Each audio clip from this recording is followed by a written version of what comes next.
All right. Welcome, everybody. Thank you for joining us. We are in week 3 of our quarter here at Evergreen and our second lecture in our winter quarter sustainability, business, and entrepreneurship series. I'm Tamsin Foucrier. I am a faculty member here at Evergreen, and I'm also the director for our Center for Entrepreneurial Leadership and Transformational Change. It's my honor to welcome our guest speaker today for today's session. But before I do, just a couple of announcements and information sharing. So this is our fantastic lecture series lineup this quarter. We have Dr. Sean Moore, who's joining us today from the Thurston Center for Business and Innovation, who will be speaking with us about funding your startup. And then next week, we will have Griff Masters from Triceratop Tech, who will be with us to talk about using technology to do the wrong things faster.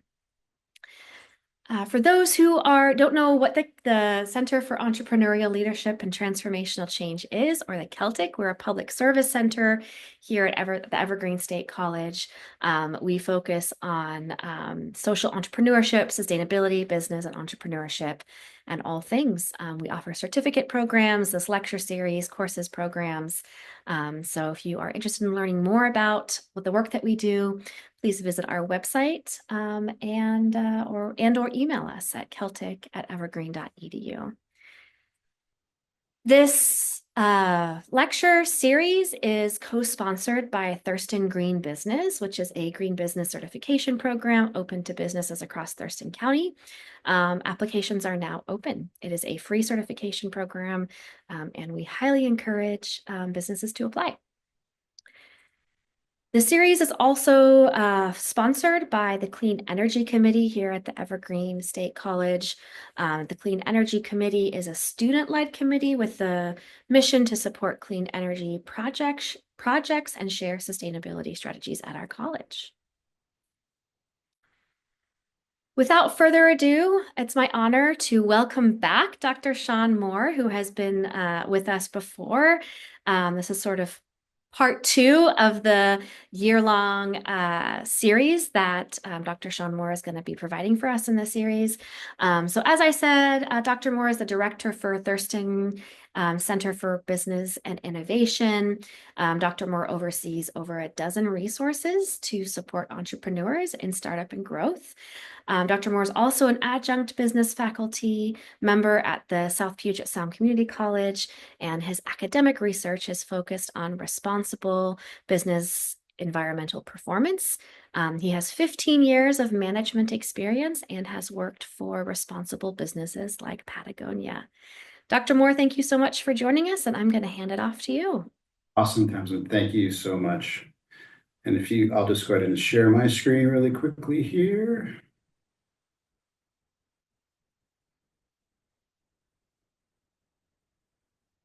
Everybody see that okay?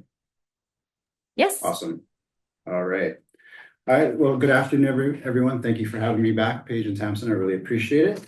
I'm Sean. I'm the director of the Center for Business and Innovation at the Thurston Economic Development Council.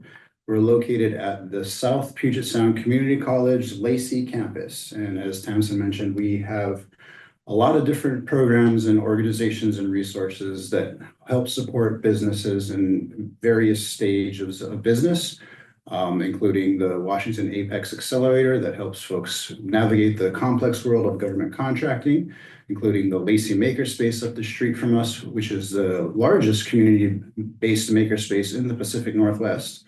We have a SBA Women's Business Center. We're soon to open an agricultural innovation park down there in Tenino.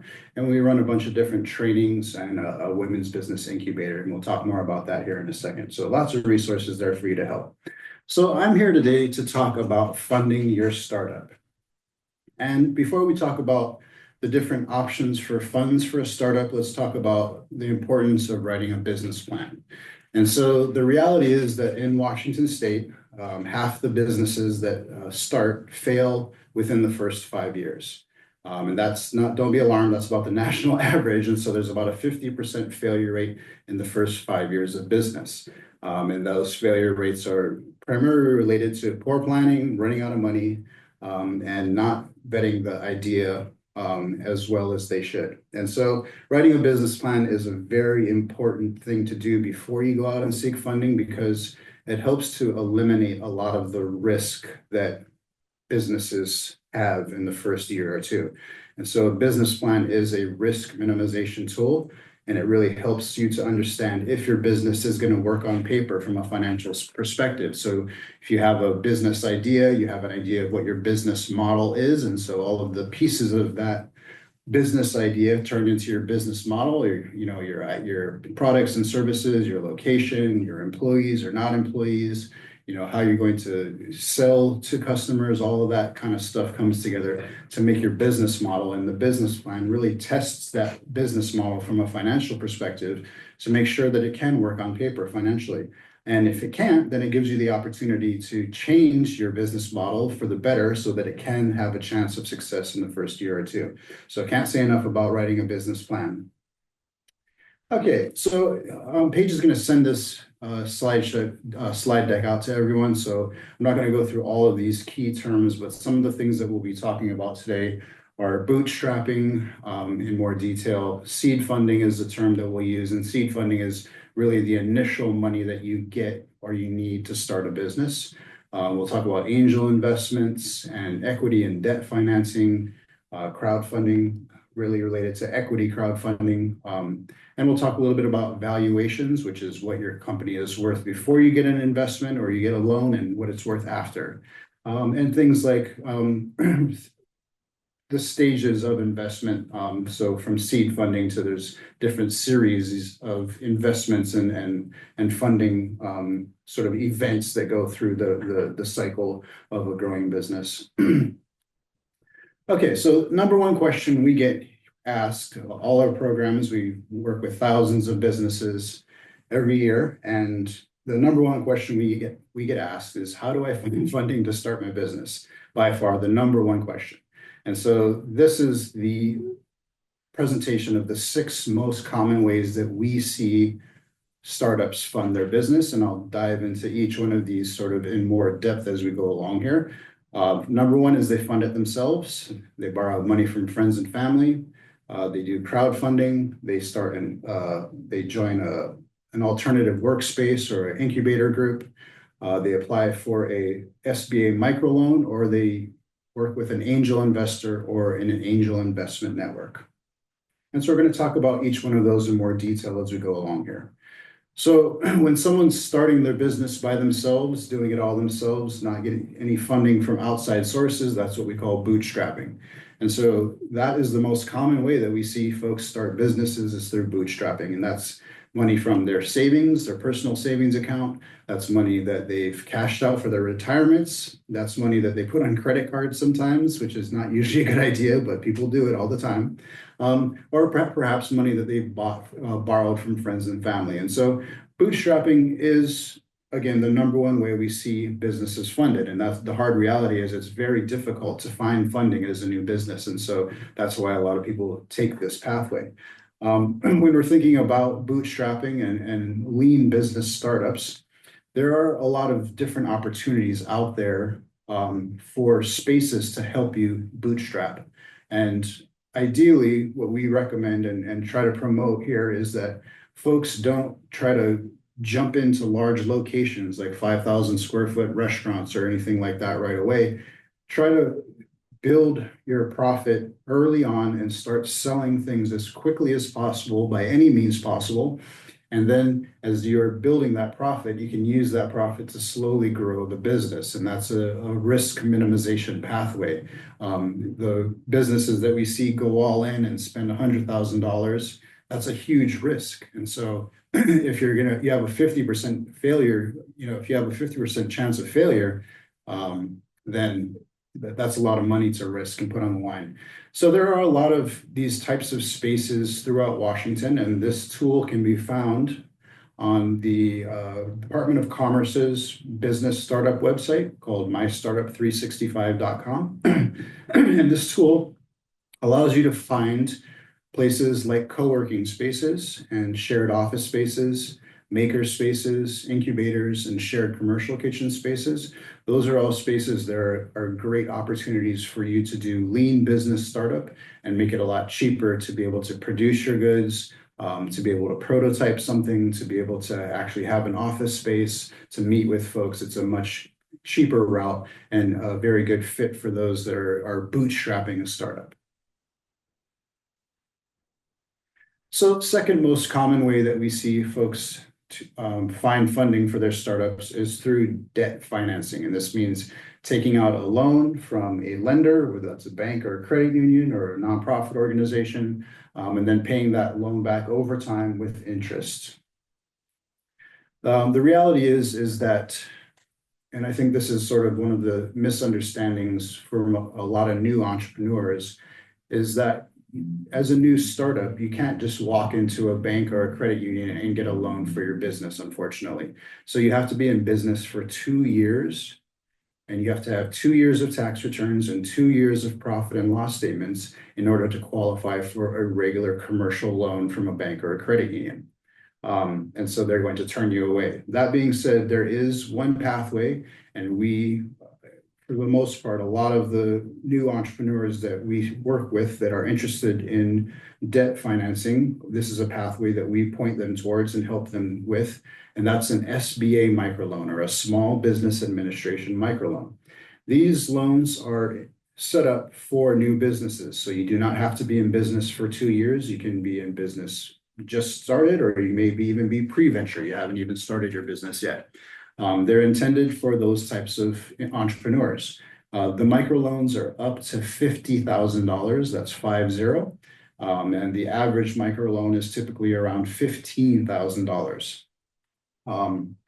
With these SBA microloans, you need to have a full business plan written with full financial projections. That's one of the requirements.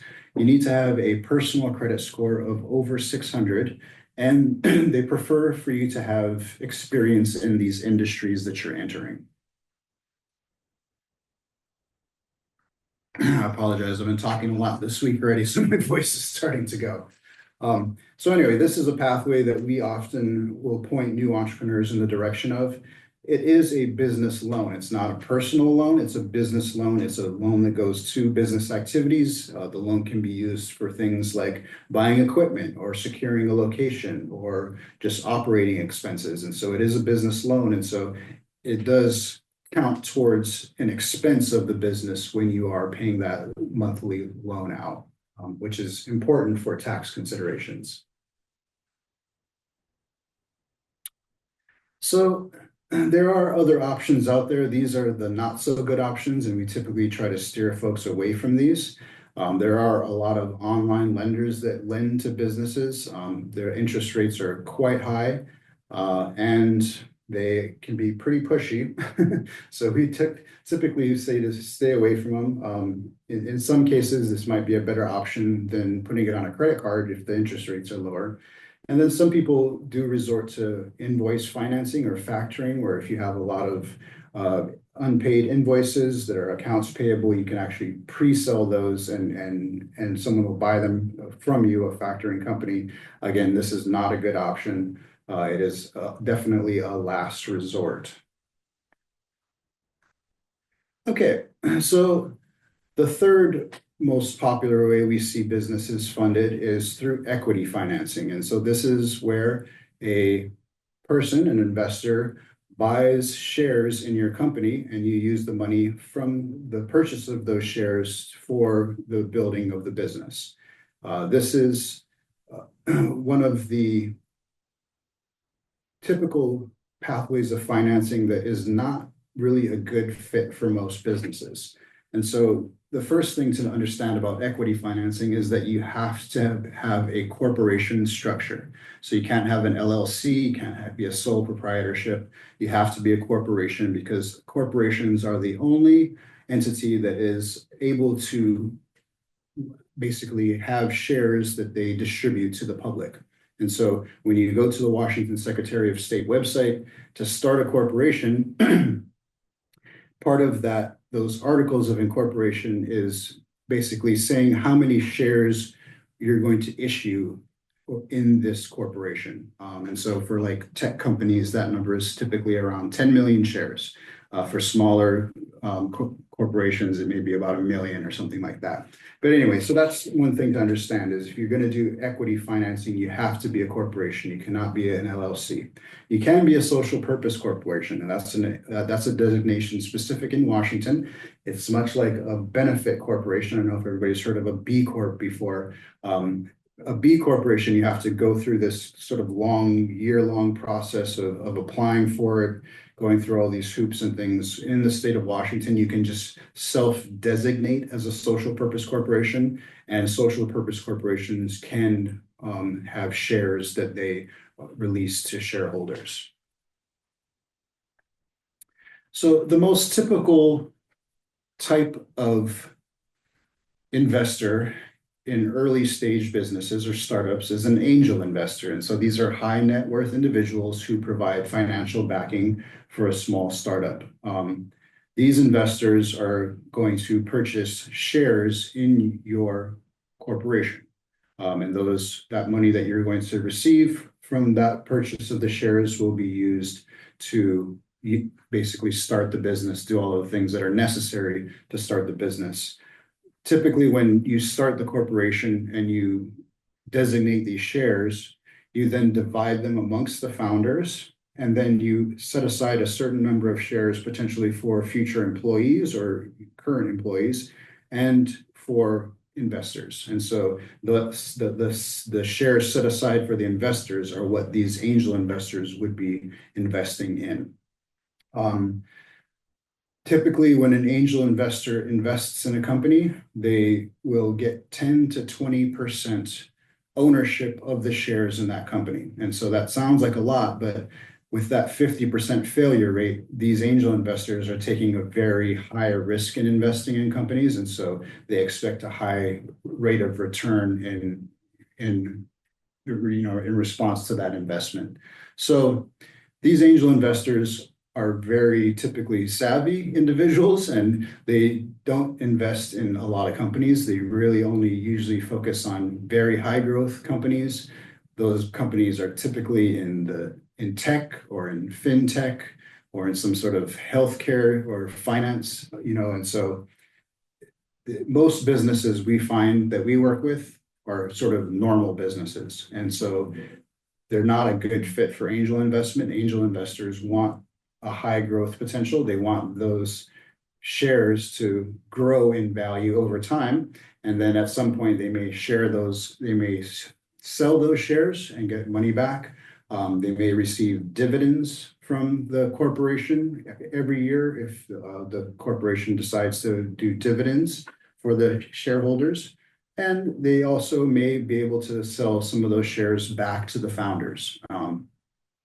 The other thing angel investors may be interested in doing is having an agreement where they give you a certain amount of seed funding now and for a certain amount of shares. And then in the future funding rounds, they may be able to have the right to access the shares at a lower cost than other potential investors. And so that's another strategy they use for really high growth potential corporations that they feel are going to be very successful.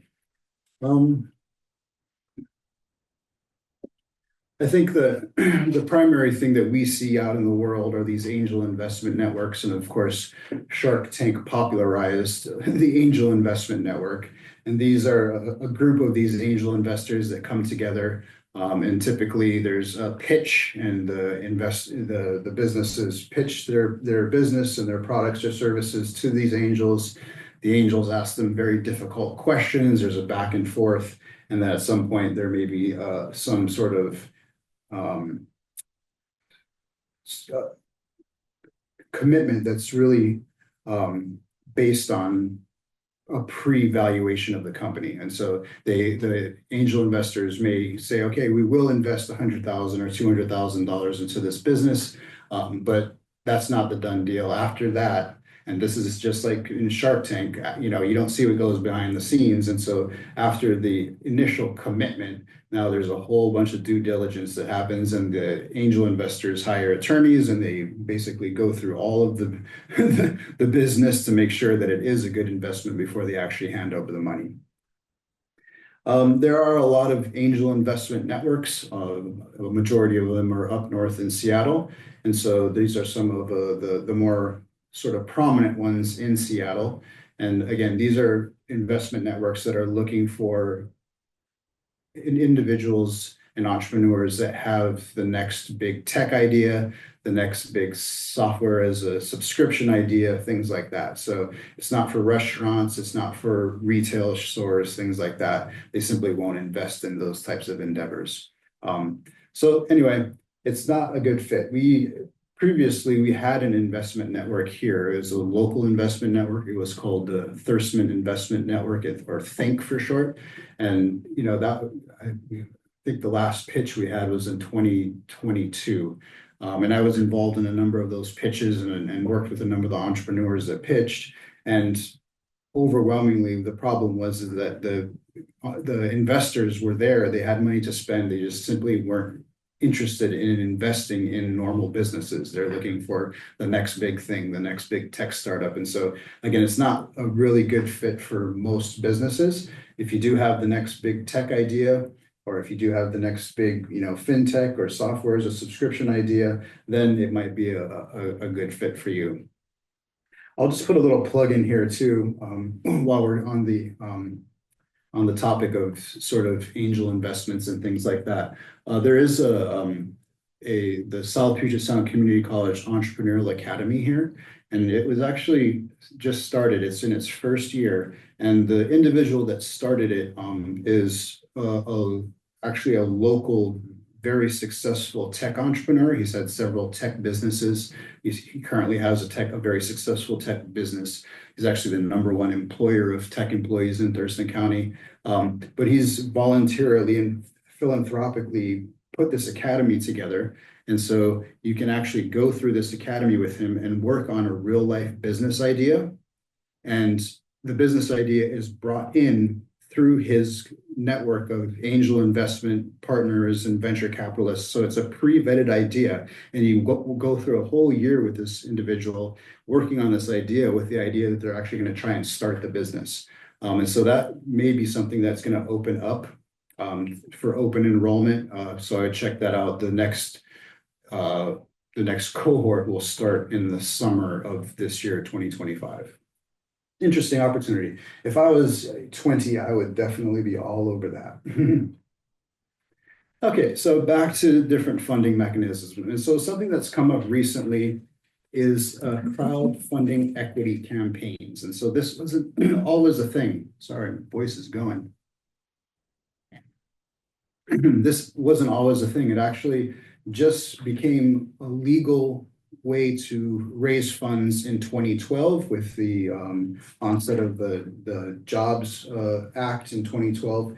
And so it allowed for investment for normal individuals to invest into businesses. And previous to that, you had to be labeled as or designated as an accredited investor to be able to invest in a business. So with these crowdfunding equity campaigns, essentially you're using the crowdfunding mechanism and you're selling shares in your business to folks that are participants in the crowdfunding campaign. So they become part owners or shareholders in your business before it started, or maybe after it started too. This is has been a very popular mechanism because it doesn't require one large investment from one person. It can be made up of smaller investments by a bunch of different people, and there are limits to how much individuals can invest in a crowdfunding equity campaign for a business. That's based on their annual income, and it's also based on their net worth. So there's a cap to it, and I think the overall cap for crowdfunding equity campaigns is $5 million. So you can't raise more than $5 million in a campaign. Anyway, an interesting way to think about funding your business. Here are some of the crowdfunding equity platforms that are more popular. These platforms have to be approved by the Securities and I'm gonna forget the name of it, the Securities and Exchange Commission. And so that's the Securities and Exchange Commission oversees all of the investments in business in the United States. And so these have to be approved platforms by the Securities and Exchange Commission, but these are specific platforms for crowd equity funding campaigns. And so an interesting possibility. Again, you're going to need to be able to have a business plan, and you're going to need to be able to, prove that your business is going to work on paper from a financial standpoint. A little bit easier of a sell than it would be for pitching to an angel investment network, though. Okay, second largest question, or the biggest question we get here, is where are the grants to start my business? And so unfortunately, I have to be the bearer of bad news most of the time and say, well, there's not really grants to start businesses.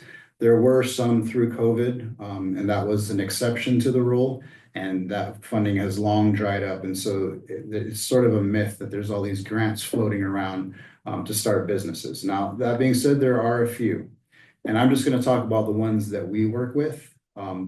If you can look through various platforms, and a lot of these, there's two sort of ideas here. One is that there's grants, but there's also a lot of pitch competitions with prize money, which essentially is also free money you get, right? And so we'll make a differentiation there, but a grant is money that you do not have to repay. And it typically comes from an institution of the federal government, the state government, city governments, or from a foundation. And so there are a lot of pitch competitions out there. And so one of the pitch competitions that we are, affiliated with and support is the Business Impact Northwest pitch competition. And so this pitch competition is an annual event, and folks pitch before a group of judges, and there's prize money you can win if you pitch and win the pitch competition, and that money can be used to start your business. The other two grants that we work with are very niche grants. And so one is the Small Business Innovation Grant. And so if you have developed a new technology that the federal government could be interested in potentially purchasing, and usually it's the Department of Defense that's interested in purchasing it, then you could qualify for an SBIR grant. And so that grant is actually comes in two stages. One is the actual pre-stage, so pre-development. So you just have the idea on paper, and they give you a certain amount of money to do that. And then you can actually qualify for a next stage grant, which actually moves into the prototyping and production of that particular technology. Again, this is very specific to technology that the federal government would be interested in purchasing. The Life Science of Washington Institute actually provides a secondary grant to match the SBIR grant. So people that got to get an SBIR grant and their tech is related to the health industry or the sciences, then they could actually qualify for a matching grant from the Life Science of Washington Institute. And so these are larger grants. The second stage SBIR grants are in the millions of dollars. But again, not for 99.9% of business ideas, unfortunately. There are some foundational grants out there, and some organizations will support, specific types of businesses, but it's highly competitive and few and far between. Okay, so some factors to consider when choosing a funding source. So how much money do you need? And so that's one of the really deciding factors here. If you're working on that next big tech idea, or if you're starting up a construction company or a restaurant, then you're going to need a little bit more money. And so you may need to get investment from friends and family, or from yourself, or from a SBA microloan. If you are working on that next tech idea, then an investor may be an option for you. Also, what stage of business are you in? And so if you're in the first year or two, then you're really limited to sort of bootstrapping or the SBA microloan or the angel investments. If you get into after year two, then you can possibly qualify for venture capital funding, which is again really tech related, and that's like precedes angel investment. It's the second stage or series A or B of the funding in a large tech startup. Or you can get a bank loan at that point. So you can, if you're in business for 2 years, you can walk into your credit union or your bank and ask for an actual loan as long as you can show that your business has been doing well and has been profitable. Risk tolerance has a lot to do with considering what funding sources you're going to consider. And so, when you think about, taking on an investor, are you willing to have them own a part of your business? And typically, a lot of these angel investors want to have some say in the operation, and they want you to do things the way that is going to be most profitable for them. So if you're thinking of starting a more responsible business or socially oriented business, that's not going to be a good fit because the investors want return on investment.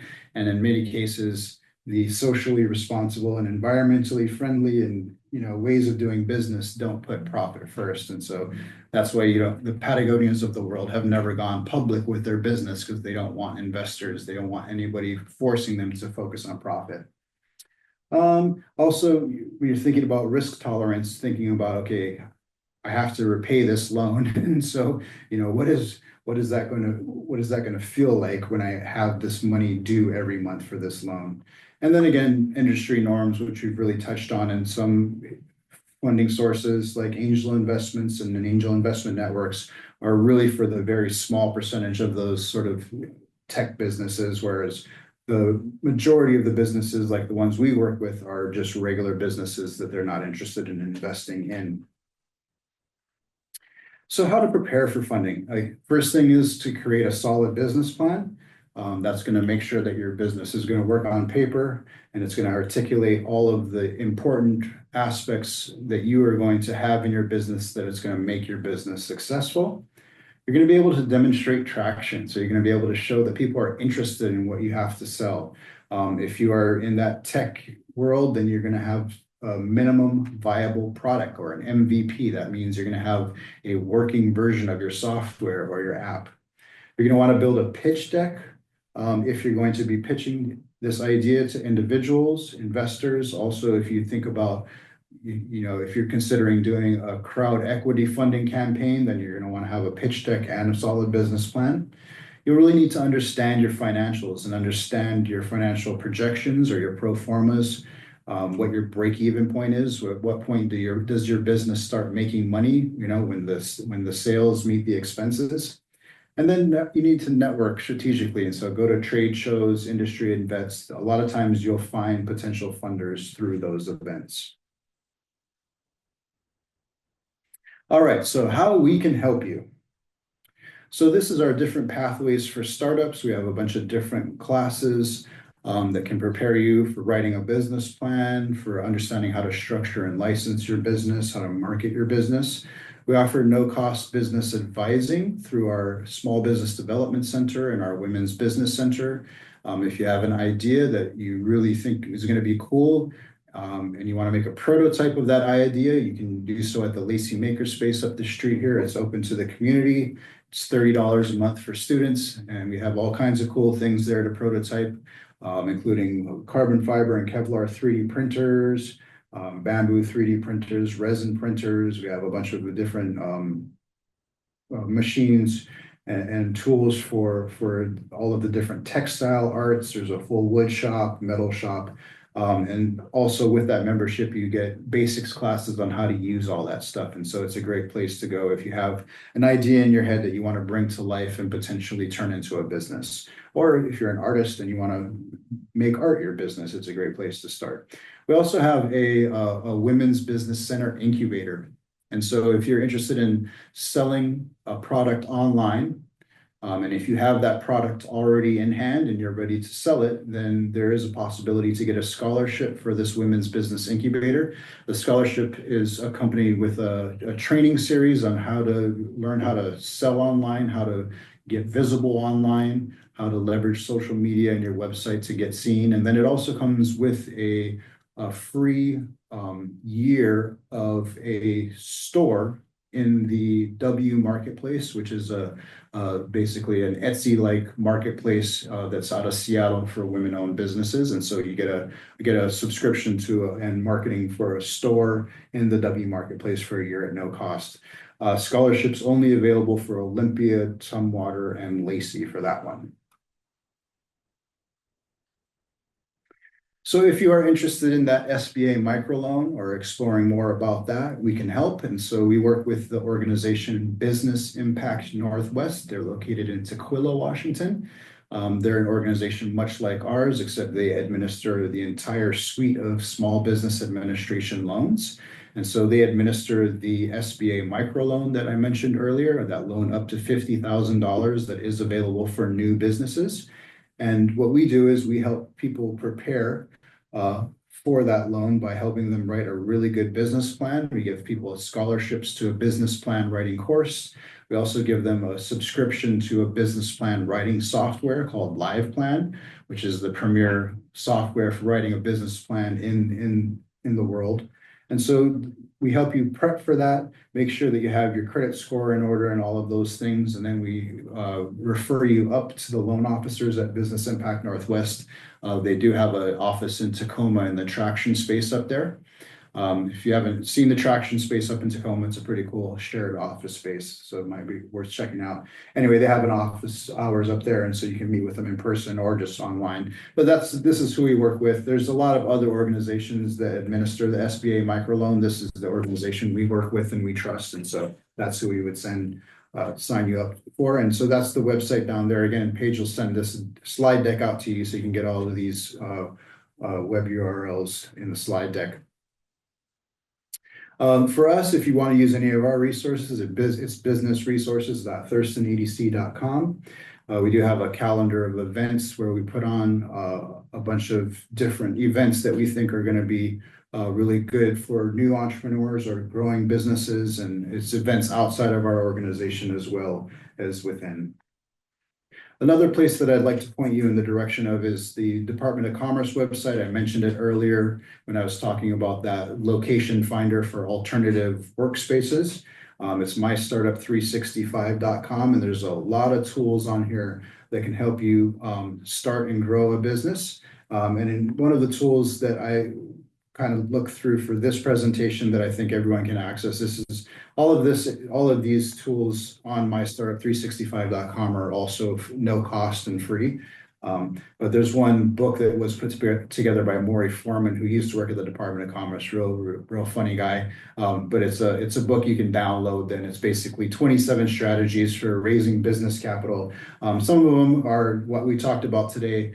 Some of them are a little bit outside of the box. Some of them are just funny, like winning the lottery, which is one of them. Anyway, this is a great resource to download, and that's at mystartup365.com. All right, that is that, and we got plenty of time for questions. So whenever we're ready for questions. So that's a very interesting question. And so there's this one TED Talk that I would point everybody towards, and it's about what most successful businesses have in common. And oddly enough, it's timing. And so timing is really important. And I myself have had bad timing with a few failed launches early on in my 20s. And if it had been 10 years later, it might have been a different story. It was a little too early for that particular idea or two. But anyway, yeah, it's understanding the industry, understanding competition, understanding, it's really what you're launching is really what it comes down to, right? And so if it's the next tech idea or something like that, then there is quite a bit of a concern about timing. Is it too early or is it too late? If it's, a normal business, like all the businesses that we work with, then it's really about when you're ready. And again, we really we really try to reiterate the idea of starting off slow and with a lean business mentality and just trying to get your product into the marketplace or your service into the marketplace. And that's really the first goal, is to start selling. So as soon as you can start making profit, then you have a business. And so that's really the timing is, people always ask, when should I launch? When should I launch? You should start doing business as soon as you can possibly get your first customer. That's the best idea, because as soon as you start making sales, then that's a positive thing for your business. That's a good question. And so there are investors out there that are interested in social responsibility, environmental responsibility, and they are interested in investing in companies that have that as their mission and as their core value. Now, these investors expect to take on a bit more risk, and they expect to have less of a return on their investment from a shareholder standpoint. The trick is sort of finding those people. And so that's where the networking comes in, and the trade shows, and working with, different organizations, and trying to connect with folks that are like-minded and are willing to invest. And with our now sort of defunct investment network, which we're in the process of restarting it, but in a different format. A lot of those investors were interested in investing in local. That's why they were there. But they also need to know that your business can be successful. And so, unfortunately, a lot of the businesses that pitched just weren't quite there yet and were a little too risky. And so even the more socially concerned and responsible investors were still a bit shy, because they didn't want to lose their money completely. But those investors are out there. And so aligning with those investors, and having, really early conversations and honest conversations to make sure that they have an expectation of what your business is going to do. And also that they understand that they're not going to be able to push you in the wrong direction outside, that's going to push you away from the goal or the mission of the business. Personally, I have not. I worked for Patagonia for 5-6 years there, and so they effectively have done that. Through my work, I've tried to set up some courses and some pathways, and this is a work in progress to incubate green businesses. I think that there's a real call for more of those kinds of businesses, especially in this area. And there is a Green Business Award that the Chamber of Commerce puts on. And so it makes sense to me that there would be an incubator specifically for green businesses. That is a work in progress. We do have a green business startup course on our website that is no cost, that you can access, that is specifically for starting a responsible business, environmentally responsible business specifically. And so that's a good start, but the hope is that we can launch a green eco incubator here as soon as we find funding for it.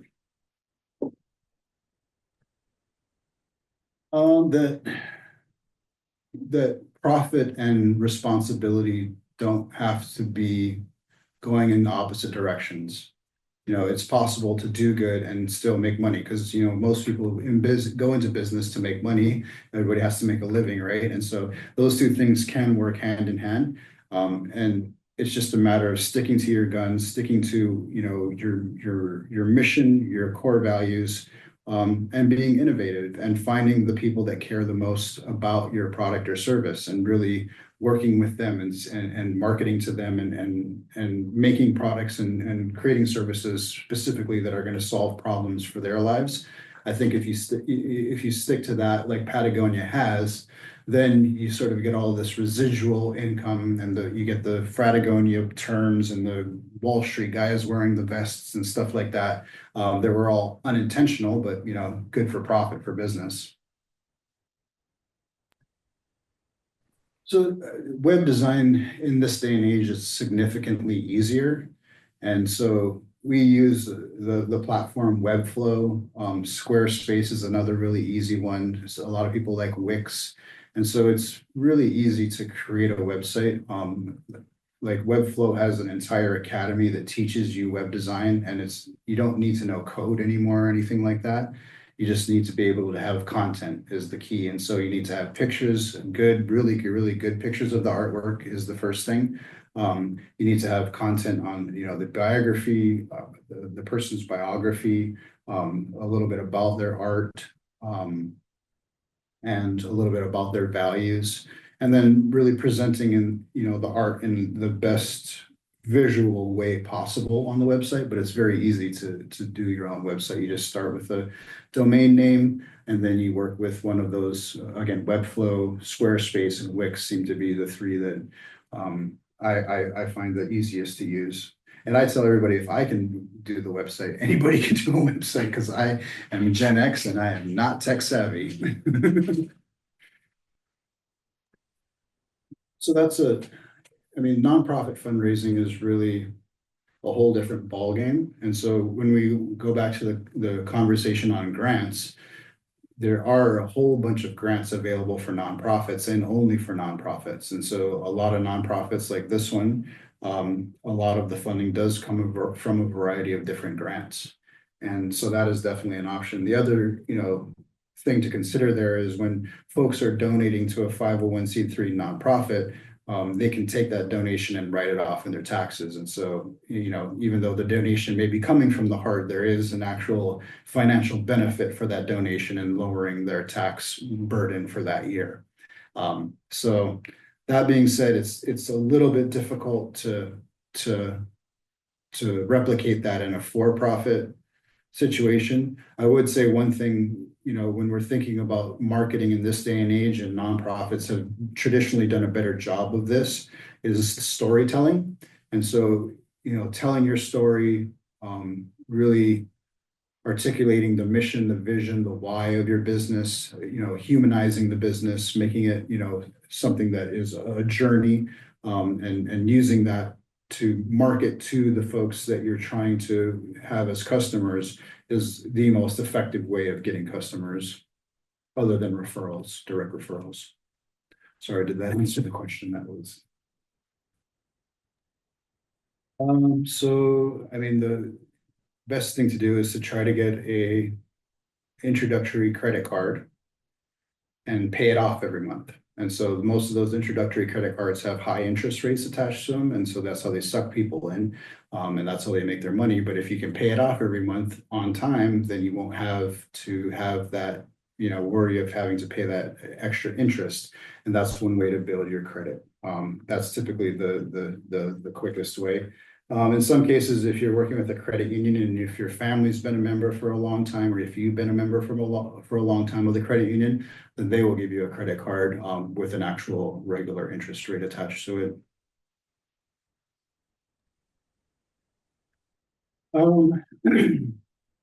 I wouldn't say new, but I would say trending is our cooperative organizations and the development of cooperative organizations. And so that's an easier way. If you can find a group of like-minded people, and each one, you find 10 of them and each have $1,000, you put it together, you got $10,000 instead of one person having to come up with $10,000. And so it's an easier lift. It spreads the risk out. It also is an equitable way to have everyone have an equal ownership or say in the business. And so I think that model is very attractive.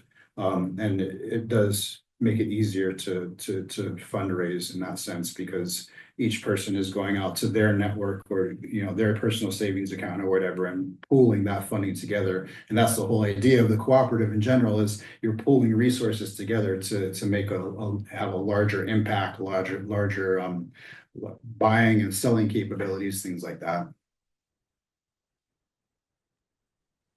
So I think it comes back to the idea of the storytelling. And so creating those stories and getting content, video content specifically around that storytelling thing. And it doesn't have to be professional, edited content. It can be just done on your iPhone or whatever. and a cheap editing app. But creating that is going to be important, and that getting customer feedback in the stories, so interviewing customers with their feedback. That's a great way to encourage and sort of kick off and have successful crowdfunding campaigns. Social media followership is a key factor though also. And so you do have to have, a certain amount of followers in order to even think about getting the message out. So it is having a network, and it's not just social media. You can do it through other mechanisms too.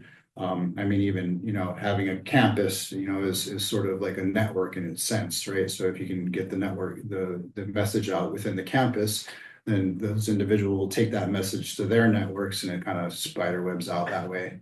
But yeah, I mean, you do have to have somewhat of a social media presence, which, hopefully that can change somehow. I mean, a YouTube channel works too, though. I mean, so that's another, thought. It doesn't have to be an Instagram. It could be a YouTube channel that you're drawing people to. So we are excited that we are launching the Southwest Regional Agriculture and Innovation Business Park in Tenino.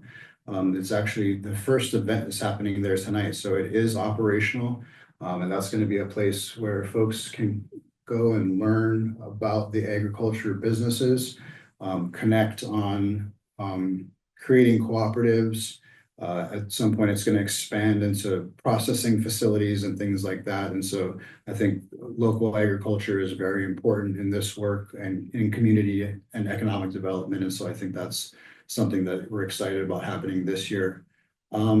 Other than that, my main goal is to launch this eco incubator, and hopefully we can get this on the road here shortly. It's just a matter of finding the funding for it, but that's my hope right now is that for this next year. So I don't know if if the products are really a question. I mean, at the end of the day, the products are the business in many ways, but the investor is investing in the business, not in individual products. So the products would have to, appeal to that investor in either a profitability or, a more responsible way. But typically when we're thinking about investment sort of strategies, it really starts with that seed funding, and that seed funding is usually comes from one or two or three max individuals. Usually it's just one though. So finding that individual that's willing to invest and has the amount of money that you need to start your business. From there, then planning on growth strategies. And we always tell folks, look at the 10-year vision for the business first and foremost. That's the first thing you should do, is what you want out of this business in 10 years. And then that 10-year goal is going to inform all of those little decisions along the way, like how much startup capital you're going to have to raise and how much capital you're going to need in years 2 and 4, et cetera. But that 10-year vision is super important. And it's also important to articulate that 10-year vision to any investor who wants to know that you have, the exit strategy or this thing figured out and, where it's going. Great. Sean, thank you so much. I think we're going to end there. Everyone, if we could just take a moment to extend our gratitude for Sean's time and expertise, either in the chat or using the emojis on Zoom. Sean, your talks are always so full of information and tidbits, and so we so appreciate it. I'm so glad we record these sessions so that folks can go back and listen multiple times, because I'm sure we missed a lot of those good tidbits in today's session. So thank you so much for joining us. Thank you very much. Thanks for having me again. I really appreciate it. Awesome. We look forward to seeing you in spring quarter.